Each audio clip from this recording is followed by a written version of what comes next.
Hola, mi nombre es Luis Peña, soy economista de profesión. En el presente video les voy a hablar acerca de un tema que ha generado controversia entre los ecuatorianos durante las últimas semanas por las expectativas que crea el aumento del IVA al 15%. En primer lugar, quiero señalar que la idea a defender es que los problemas en la recaudación tributaria no pasan por las bajas cargas impositivas, sino pasa por un problema de renta, netamente de renta. Es decir, la desaceleración en el crecimiento de la renta, ¿ok? Es lo que no permite aumentar la recaudación tributaria, en este caso del IVA, ¿no? Como se puede observar en la presente figura, tenemos la evolución de lo que es la recaudación tributaria, ¿no? Eje derecho, ¿no? Por la línea dorada, y lo que ha sido la evolución de la renta per cápita en el Ecuador, estimada a partir del PIB per cápita, ¿no? ¿Ok? Considerando que el PIB per cápita es un indicador natural de la renta, ¿ok? Si se fijan, la forma que tienen las figuras son muy similares. Aquí en primera instancia, por la forma de las curvas, podríamos ya indicar que existe una relación entre lo que es renta y recaudación por concepto de IVA. Y esta relación es lógica, ¿no? Y es fácil de entender desde el punto de vista que la recaudación del IVA se genera a partir de un consumo. Y el consumo no es otra cosa que una variable que depende del ingreso, es decir, de la renta. ¿Ok? En todo caso, el IVA viene siendo un impuesto que grava de forma indirecta la renta. ¿Ok? Tengo en la siguiente gráfica, tengo las variaciones interanuales de PIB per cápita o la renta per cápita y de la recaudación por concepto de IVA. He marcado los puntos críticos en ambas variables, en las curvas de ambas variables. Si ustedes se fijan en el 2010, la recaudación por concepto de IVA creció hasta un 21%. Pero ¿por qué se debe o a qué se debió este acontecimiento que existiera un crecimiento tan significativo en la recaudación tributaria? Desde el 2008, la carga impositiva del IVA, en lugar de subir, bajó del 12 al 10%. Esto significó para los agentes económicos, para las familias ecuatorianas, un incremento de su ingreso real. Y ante un aumento del ingreso real, las expectativas de consumo también aumentan. Cabe considerar que aquí se aplican varios supuestos en economía, pues que las necesidades son ilimitadas y los recursos son escasos. Entonces, al haber una mejora, al haber un incremento en el ingreso real, ¿ok? Las familias van a optar por aumentar su consumo. ¿Por qué? Porque o porque reciben más bienes por su dinero, por su ingreso, ¿ok? Al momento de comprar. Entonces, eso es lo que hizo que la recaudación tributaria por concepto de IVA aumentara por, por el incremento en el ingreso real. ¿Ok? Entonces, las familias en el Ecuador, eh, ante la propensión marginal de consumir, al tener $1 más en sus bolsillos, pues lo destinan al consumo. ¿Por qué? Porque sus necesidades son insatisfechas, no logran cubrir todas sus necesidades básicas. ¿Ok?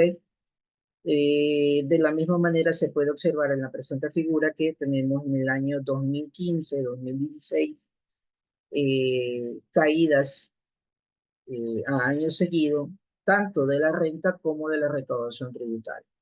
Okay. Acá, primeramente, explicar que el año 2015 para la economía ecuatoriana es un año de crisis, en donde la economía eh, se redujo por concepto de un shock creado en los mercados internacionales que afectaron a nuestros principales bienes de exportación.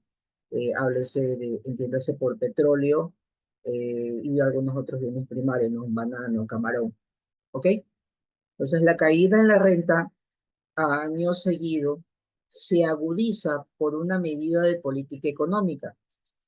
Recordemos que en el año 2016 el Ecuador fue afectado por el terremoto, ¿sí? Ocurrido en abril en las zonas de entre Manabí y Esmeraldas. Y en ese entonces el gobierno optó por una política económica de incrementar la carga tributaria del 12 al 14%. Evidentemente, la recaudación por concepto de IVA, como ustedes verán aquí en la presente figura, cayó en un 13,8%. ¿Qué implicó esto? El IVA, pues como ya lo habíamos mencionado, grava el consumo y no es otra forma que gravar de forma indirecta la renta.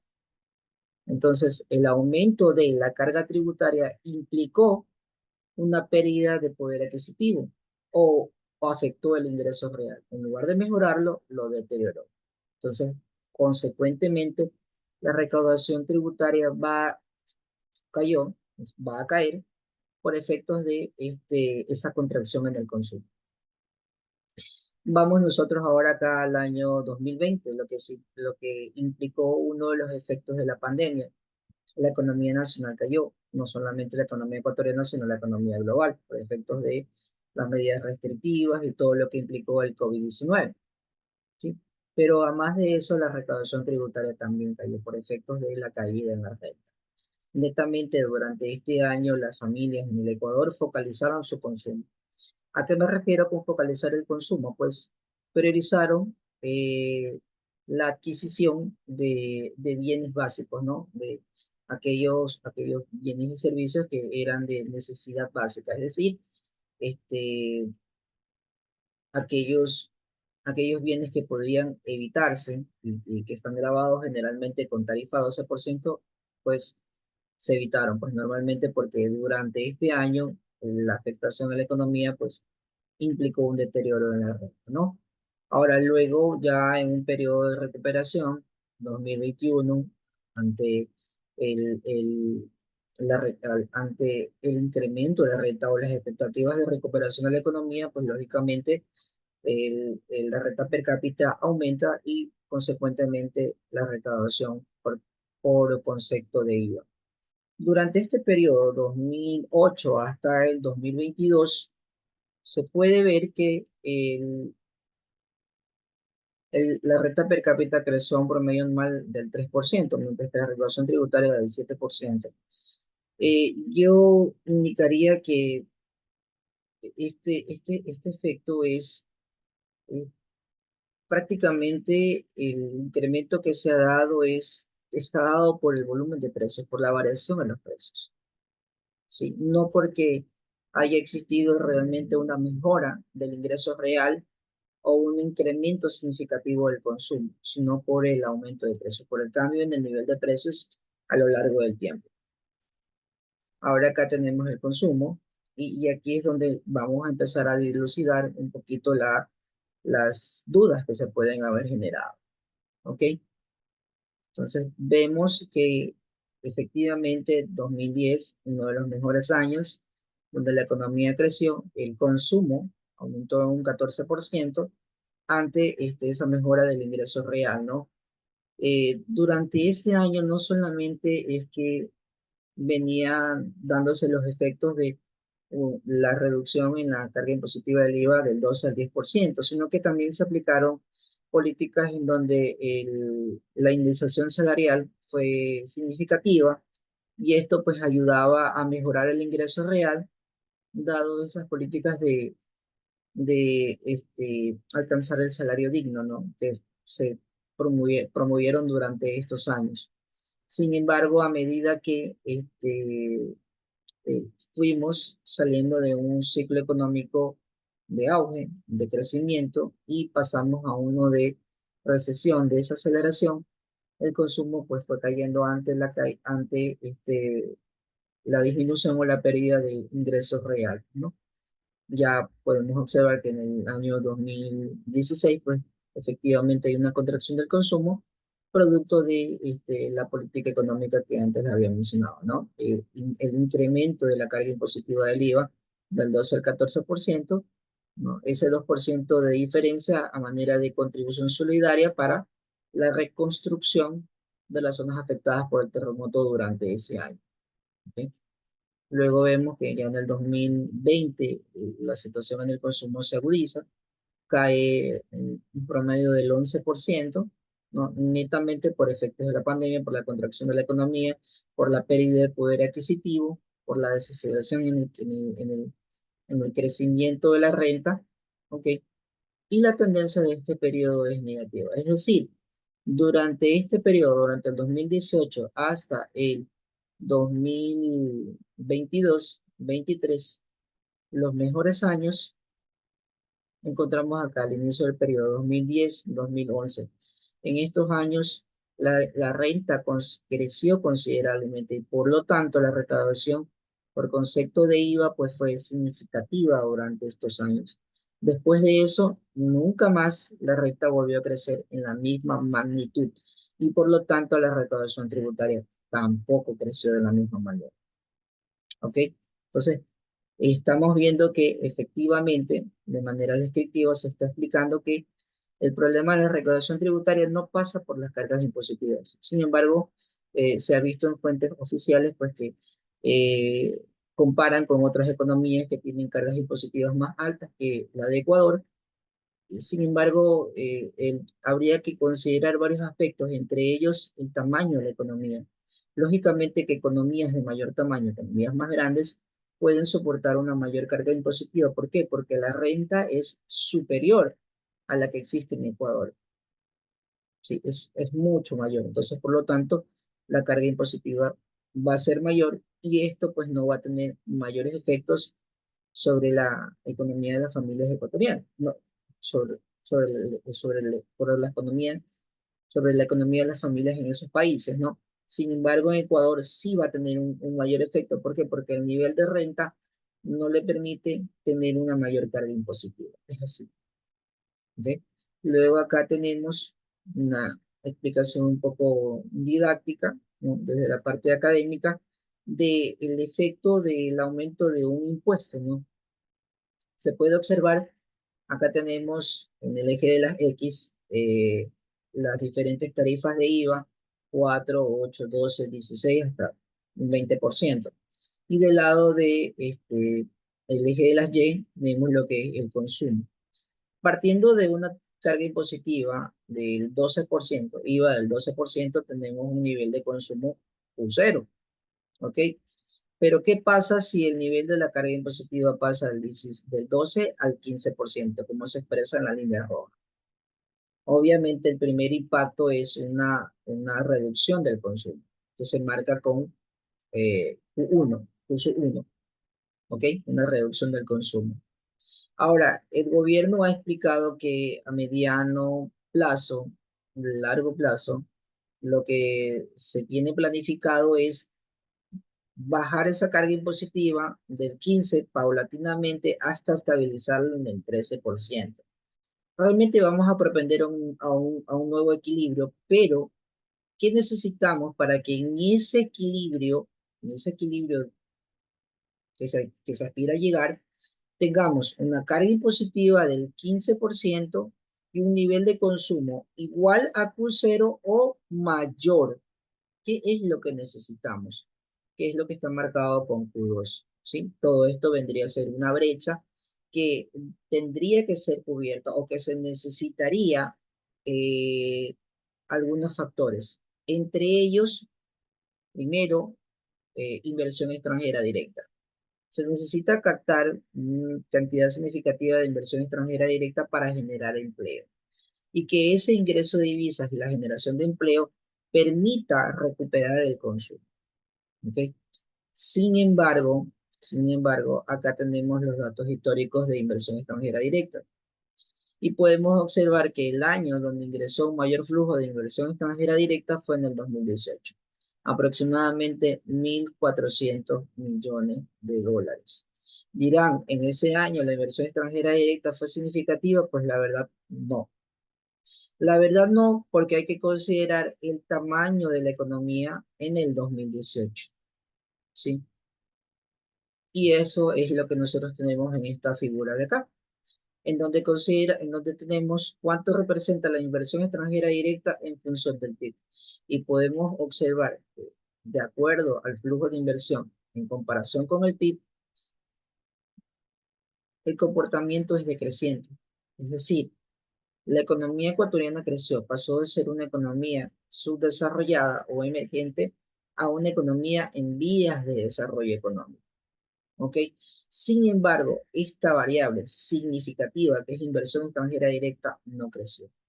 Más bien fue perdiendo representatividad en función del PIB. El mejor año para la economía ecuatoriana, donde se captó un flujo de inversión extranjera directa que podría indicarse como significativo, estuvo entre el 2001 y el 2002. En el resto de los periodos, el comportamiento es decreciente, ¿no? Ahora, existen otras economías en América Latina donde la inversión extranjera directa es significativa, sí, en comparación con los vecinos países del Pacífico Sur, Colombia, Perú, Chile, sí, ellos tienen mayor inversión extranjera directa. Tienen una inversión extranjera directa que es dos, tres y hasta cinco veces mayor que la de Ecuador, como en el caso de Chile. Entonces ahí sí, este es algo significativo y puede compensar los efectos de un aumento en la carga tributaria, algo que no sucede en Ecuador. Entonces ese es uno de los primeros aspectos que necesitamos. El segundo aspecto que podríamos necesitar en caso de no obtener la inversión extranjera directa que se requiere es inversión pública. Pero antes de pasar a la inversión pública, quiero acotar algo más.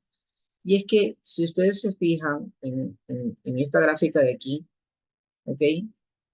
Nunca llegó a la economía ecuatoriana flujos de inversión extranjera directa como los que eh, hace pocos días informó el presidente Noboa, de algo más de 4.000 millones de dólares provenientes de Canadá destinados al sector minero. ¿Ok? Nunca llegaron esos flujos.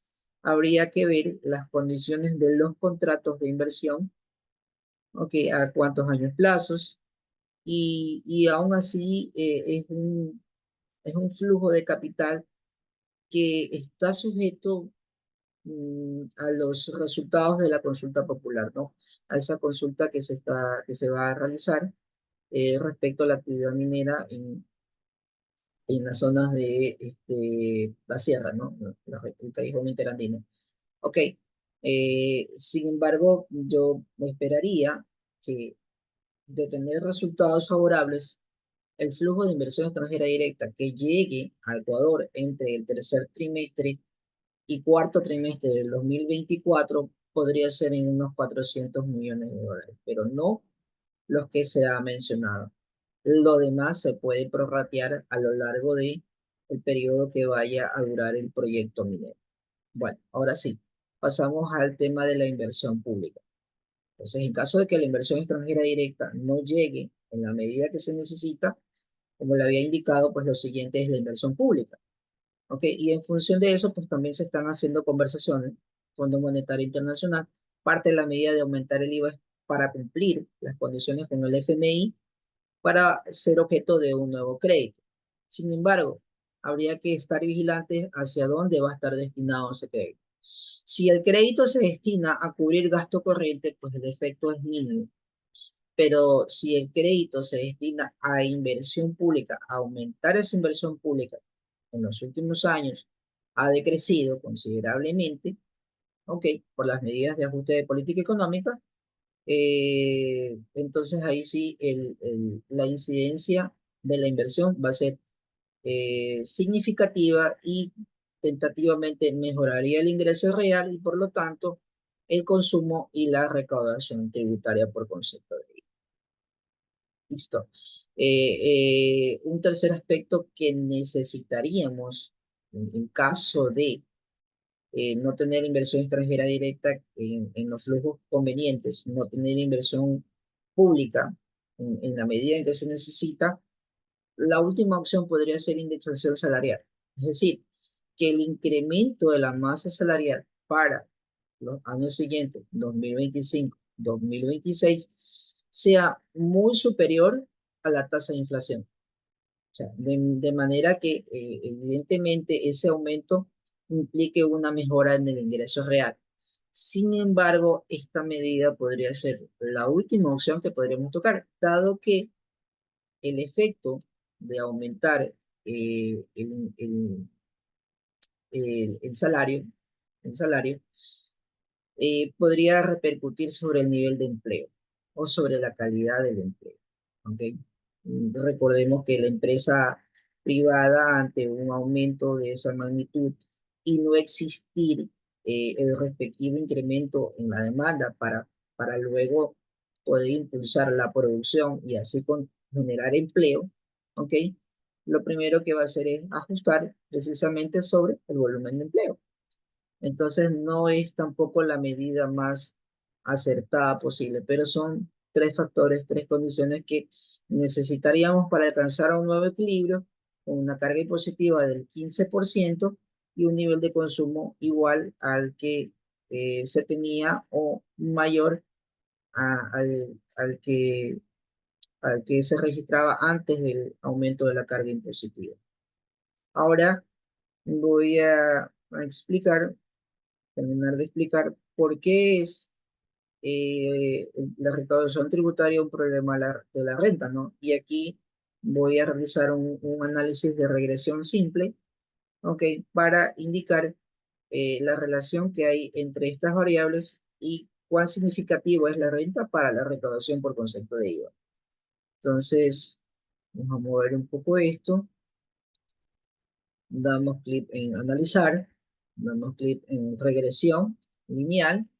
Ok, una regresión lineal simple. Tenemos como variable dependiente la recaudación por concepto de IVA y como variable independiente la renta per cápita, ¿no? Y si nosotros quisiéramos analizar algo más, podríamos colocar estadísticos descriptivos, la matriz de covarianza. Si fuera un modelo múltiple, podríamos hacer un diagnóstico de colinealidad para ver si las variables independientes son totalmente independientes. Pero en este caso es una regresión simple, por lo que no aplica. ¿Ok?